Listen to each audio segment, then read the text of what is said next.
Popular culture frequently dresses ancient practices in the language of comic books.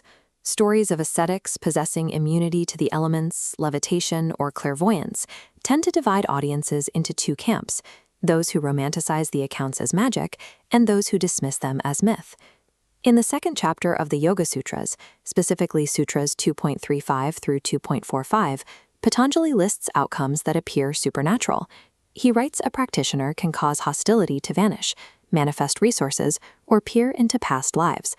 This text functions as a manual of rigorous, observational psychology. Patanjali documents the mechanics of human consciousness with the precision of a physicist. These outcomes are documented as inevitable, mechanical reactions to altering the mind's baseline state. They are the predictable results of a specific process, rather than rewards for behavior. The Sanskrit commentators use the word phala, which translates to fruits. An apple is the biological endpoint of a specific, unbroken process. It is a result of the tree's internal state. Patanjali uses the term pratishtayam to describe the catalyst for these results. It means firmly established. A psychological trait only alters a person's reality when it becomes an absolute, unshakable default. This diagram illustrates the core mechanism. When an internal ethical stance reaches perfect alignment, it stops generating friction. That lack of resistance changes how the individual interacts with the surrounding environment. These resulting abilities arise naturally when psychological resistance is removed from the human system. They are the side effects of internal alignment. This alignment begins with the Yamas, 5 external restraints regarding social physics and the way the mind collides with the outside world. The first is ahimsa, or nonviolence. When the instinct to harm is completely eradicated, hostility cannot exist in that person's presence. The practitioner stops providing the friction required for conflict to spark.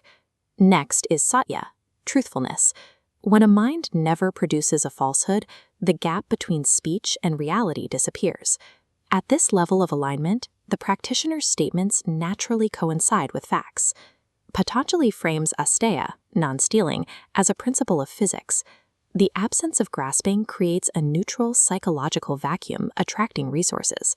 When this evolves into aparigraha, non-possessiveness, the mind stops hoarding identities. This uncluttered state reveals the subtle causes of existence, the knowledge of past lives.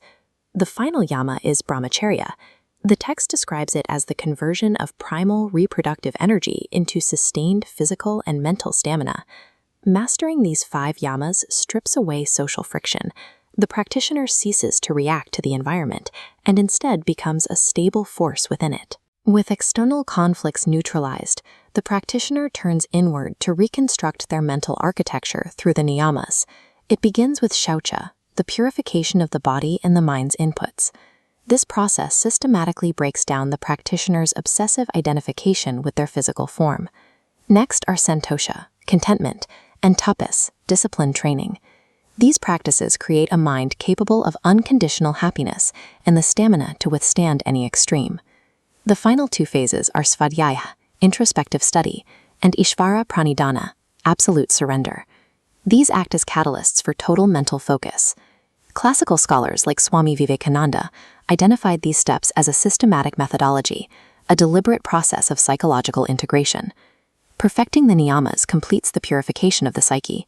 The mind becomes a pristine instrument, calibrated for deep concentration. This returns us to the supernatural-sounding results listed in the sutras. We must look at the mechanics of how they arise. This diagram illustrates the result of silencing the background noise of human existence.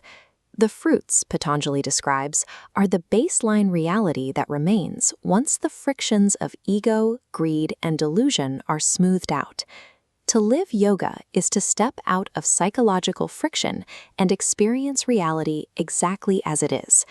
The practitioner reaches a specific state of being. The mind and body operate with total efficiency, undisturbed by surrounding chaos. This ethical and psychological baseline is the mandatory foundation, the vessel required for safe engagement with latent physiological forces. With the ethical foundation complete, Patanjali now turns to one of the most misunderstood teachings in modern yoga. In the next episode, he defines asana in just 3 succinct sutras.